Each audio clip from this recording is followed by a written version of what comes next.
What's poppin', everybody? It's your boy, Snowy Kurama, coach of the Chicago White Sox, here for the premiere season of the MOONLIT Draft Center. My Week 5 opponent is Blue and their Blue Whales Wailords. I'll talk a little bit about the teams here, but if you want to skip to the battle, use the chapters at the bottom of the video. Blue is stepping into the ring with a very strong Sun Core that can cook anything in their path. Torkoal the Enabler allows the infamous overheat-clicking Terra Chi to hit even harder with special fire moves alongside Ogre Hearth Flame to do the same thing on the physical side. Raging Bolt and Terra Shift Tree can take advantage of the sun with Photosynthesis and Chlorophyll respectively, not to mention the threatening and annoying Thunderclaps from the former. Blue's team also has a Sticky Web mode with Araquanid, allowing Conkeldurr and Fezandipiti to outspeed mons they otherwise wouldn't be able to. The options to Shed Tail and Arena Trap may be banned from the league, but Blue doesn't even need them thanks to the Intimidate and Will-O-Wisping Tauros they can switch in. Let's see what I'm bringing for Week 5. First up is Sneasler with a Grassy Seed and Substitute combo. Swords Dance helps against Thunderclap Raging Bolt and allows it to deal as much damage as possible with an itemless boosted Acrobatics and Stab close combat. This EV spread allows it to outspeed Ogerpon before its speed boosts, and HP is an even number for Substitute.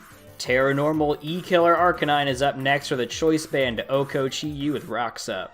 Flash Fire allows me to switch into Arcanine into any of Blue's fire types and respond with a strong Bulldoze or close combat. Choice Scarf Hydreigon is up next with Earth Power for the fire types and Flamethrower for the Shift Tree. It outspeeds the Shift Tree without a Scarf so long as the sun isn't up. Lead Taunt Deoxys is next to ensure hazards stay off the field.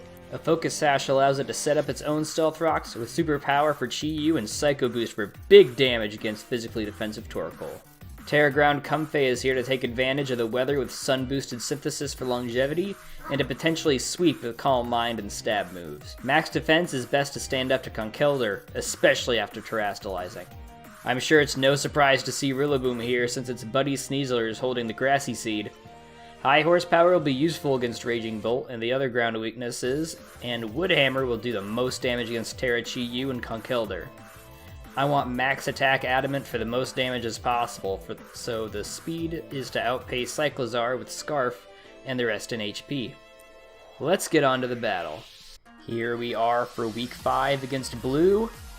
Speedy Blue, that is. So the opponent team is pretty scary looking. Got that Raging Bull, got the fire types, no sun, which was very surprising. Considering, the whole team is sun shenanigans. So we'll just go ahead and press that there Butterino. I don't exactly remember what I led here. Probably Deoxys, of course. That's the dedicated lead, as they say. Let's go ahead and just press that there sound button or play. Alright.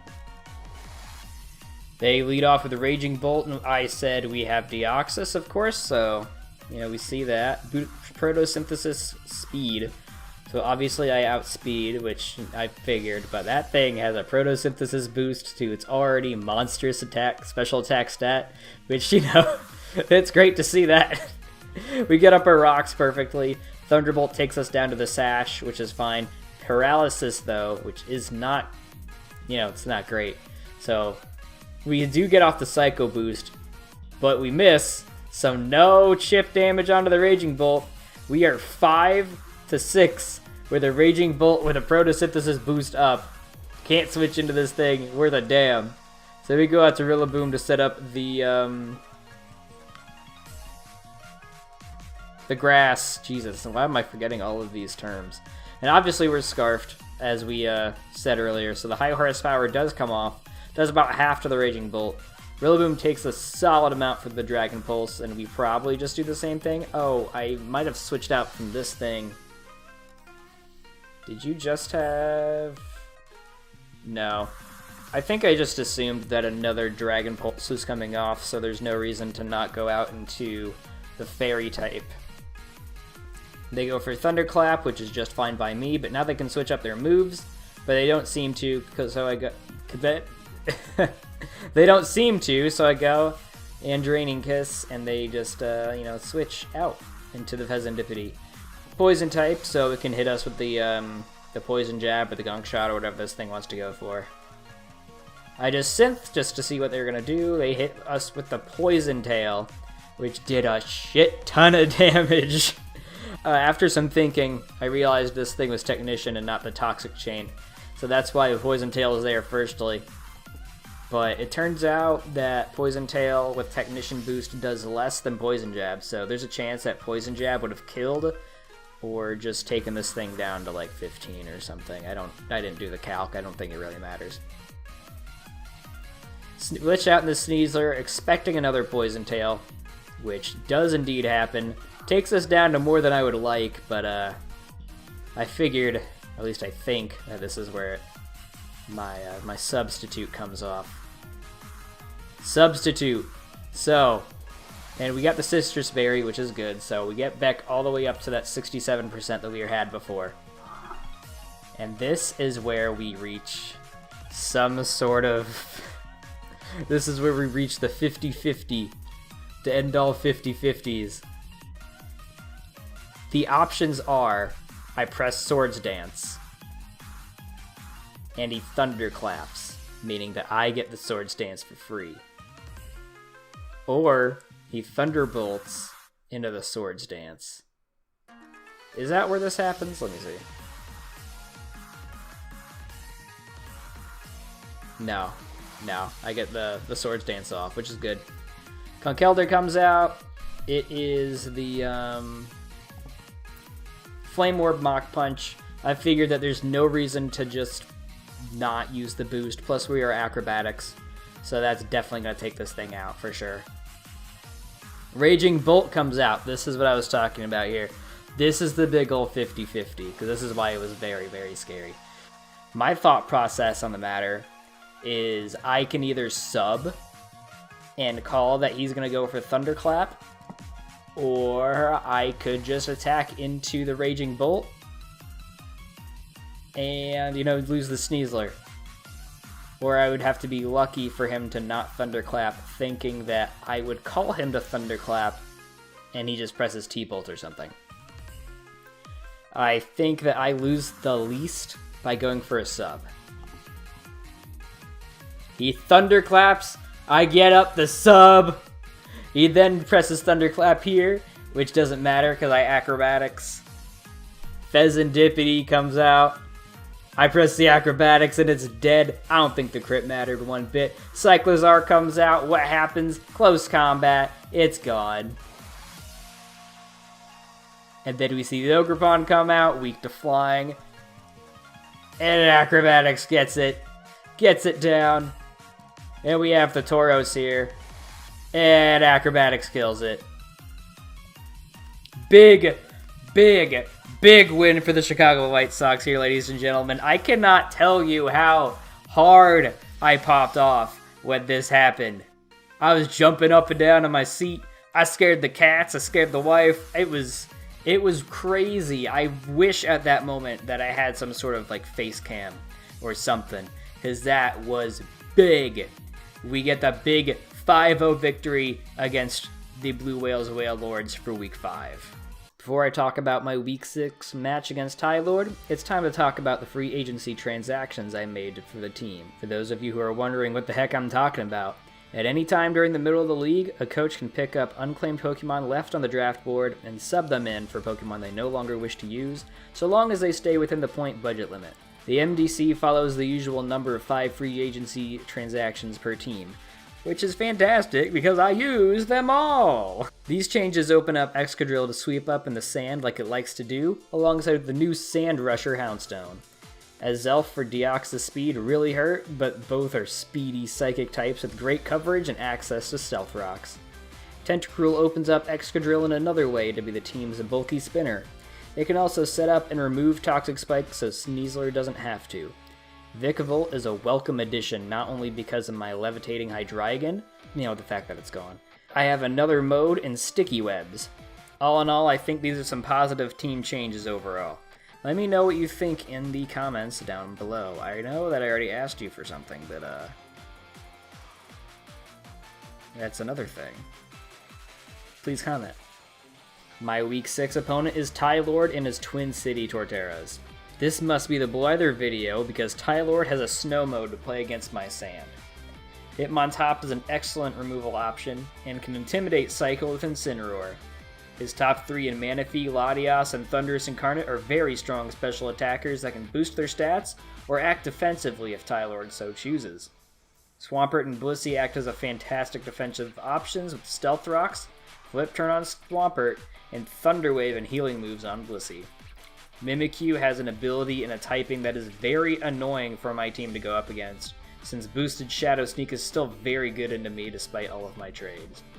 Last but not least, along with other Terra captains in Mimikyu and Alolan Sandslash, is the big beast itself, Torterra. Oh my goodness. Oh my goodness, just thinking about this damn thing. This got me feeling some type of crazy way, man. God damn. This thing has been destroying the entire league with a Shell Smash set and then terastallizing into another type that will just make its weaknesses pointless. Because, you know, that's what it does.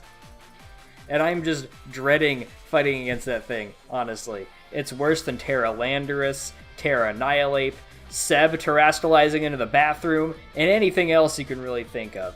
Let's go over to the team to see what I could figure out. Sneasler is starting off once again with Unburdened Citrus Berry set. Tylord's team doesn't appreciate the combination of Acro and close combat. This is a more bulky Sneasler to switch around just in case I have to, and I can afford to forego speed because it outspeeds everything on the opposing team. Newcomer Azelf makes its debut this week with a Focus Sash lead set to deal with Lead Thunderous. The game plan is to get off a taunt so it can't use the Prankster boosted status moves and then get up rocks. Mystical Power is a new move introduced in Legends Arceus that's essentially a psychic type Torch Song. Dazzling Gleam covers the switch into Incineroar. Excadrill is next with a Clear Amulet to stop the Intimidate cycling. Rock Slide is great into Thunderous, and the dual stab moves are decent into Tylord's team. Another newcomer, Houndstone, takes the field as well, with a bulky Resto Chesto set. Fluffy Max Defense Houndstone may be my only defense into the Torterra if things get hairy. Choice Band Arcanine is back again to try and pick off as many mons as it can with extreme speed. Iron Head is especially important for the very annoying Mimikyu. The speed is to outspeed Hitmontop before a spin, which is the fastest Pokemon I can outspeed while also being adamant. Rillaboom takes the last spot with a spicy Mirror Herb.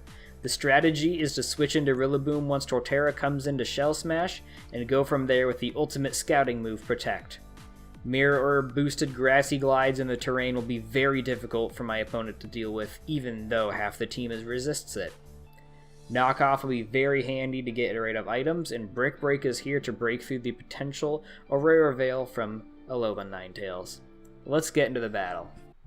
Here we are against the GOAT Tylord and his team of super cool guys.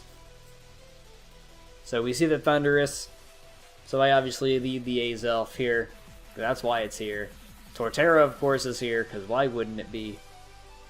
I'm very scared of the Swampert because this guy can do some pretty crazy shit with this thing. With EVs and the Solvest and just potentially Okoing stuff as well. It's kind of nuts. Let's go ahead and press that button. Azelf comes out and we see the Hitmontop actually and not the Thunderous. I don't quite remember what I do here. I probably press the Mystical Fire, maybe even the Stealth Rocks? I don't think I taunt. Taunt's dumb. Or not dumb, but... Yep, Mystical Power. Switches out to the Incineroar. We get up the Stealth Rocks, which is fine. He burns us with a Will-O-Wisp, which does not really matter considering we're a special attacker. I got into Goldenrod to get up the Intimidate. He knocks off our Choice Band, which is not very cool. It's fine though. Intimidate happens, I close combat into the fighting type slot. And now I'm threatened out because that thing could likely go for anything. We see a Drill Run here, which, you know, understandable. I didn't know this thing got Drill Run, but you could see on the top of its head there's a horn, or a drill, or something. I don't know. It uses Drill Run, does nothing to Mustard. Incineroar comes back out to get off the Intimidate. I don't... Body Press, which is not too bad considering that the Incineroar could come back in. He's doing his Intimidate cycling like he showed me in a replay once. Then we see the leftovers. We go to the Azelf. Probably as a sack. Maybe I knew he'd Earthquake. I don't know. It just sent teams to work out that way. I think Dazzling Gleam was the best move that I had for that thing without wasting any of my other guys. Anyway, Jasmine dies. The rocks are up, which is all I wanted it for. Ocher comes out. I do outspeed the Incineroar just naturally. Hitmontop comes out to try to do the Intimidate cycling, which will not work, thanks to the Clear Amulet. So now he has that information. I Rock Slide, because that's very good under the Incineroar. And I also figured that the Thundurus may come out, because it's a ground type. So that just made the most amount of sense. Mach Punch does over half, just to be expected, because I am an Excadrill at the end of the day. Iron Head comes in and Oko's the Hitmontop, and now we are tied up. Big Bad Torterra comes in. So I go right out into Rillaboom just as planned. And what does this fucker do? He clicks the Iron Defense. And I copy the Iron Defense and not the Shell Smash. God damn. I was not happy. Very good prep on Tylord's part, though, with the Iron Defense, because, you know, a Mirror Herb is for sure something that he would want to be wary of, considering that this thing is the bane of the entire Moonlit Draft Center. Man! Oh, and what happens next really, really does make me wish that I had brought Mirror Herb on Sneasler, which was what I had there originally until I talked to some friends, and then I talked myself out of the Mirror Herb since we put it on the Rillaboom. But I should have known. Right now we see Terra Dark. I press knockoff to get at least to get rid of some item. It was the White Herb, which is not a bad shout considering that his defensive stats will not go back to the way they were. Or at least it's special defense. But he Shell Smashes here, and if I had Sneasler with the Mirror Herb, I would have called that and went out to Sneasler. Otherwise, this thing's just going to wreck my face. And after that, I could have close combated, or maybe even pressed sub, or something, and we would have maybe been better prepared. I don't know. I would have had to calc a +1 defense Torterra, who already has a pretty massive defense stat, and I didn't do that clearly because it doesn't matter right now at this point. So he Iron Defenses again. I press Brick Break to try to do as much damage, I suppose. I don't know. I was a little tilted at this point. I go Houndstone because then I remembered that this thing was built for the Torterra, but tilted Kurama forgets that he Terra Darked for a reason, and I take a nasty, nasty, nasty Terra Dark Crunch. I go out to Arcanine to try to do some of that intimidating. Crunch just knocks me out, because I'm not really defensive, and there's no Mimikyu, so it's not like I needed the Iron Head anyway. I get up the terrain so that Mustard can maybe live an attack. What I think he would probably go for, maybe... Let's see. I don't know. But point is, Mustard's down. I send out the Sneasler. Sneasler obviously goes down. You kind of get the picture. This thing just kind of does Torterra stuff. And that's the game against Tylord. This time I get the 5-0 sweeping treatment, which is not great because I did not really think that I was going to win. Let's be honest here. This guy is kind of just wrecking house every match. But I was hoping for better than a 5-0. Oh well, that's Pokemon. GG's to Tylord. His Iron Defense prep really was something. Big shout out for Tylord for helping prep for Week 5, and for Ice Krem, and Sean for prepping for Week 6. The next video will be going over the final weeks of the season, where I take on Ollie Boy and their Mystical Marshadows and MC and their Philadelphia Phantoms. I need a big win against one or both of these teams to sneak into playoffs. Please pray to whatever higher power you believe in that I can pull it through. I can use all the help that I can get. Like this video if you have not already. Subscribe if you're new to the channel and you want to. Hit that bell so that you know when the hell I am uploading next. And with all that being said and more, this has been your boy, Snowy Kurama. See you in the next video. Goodbye.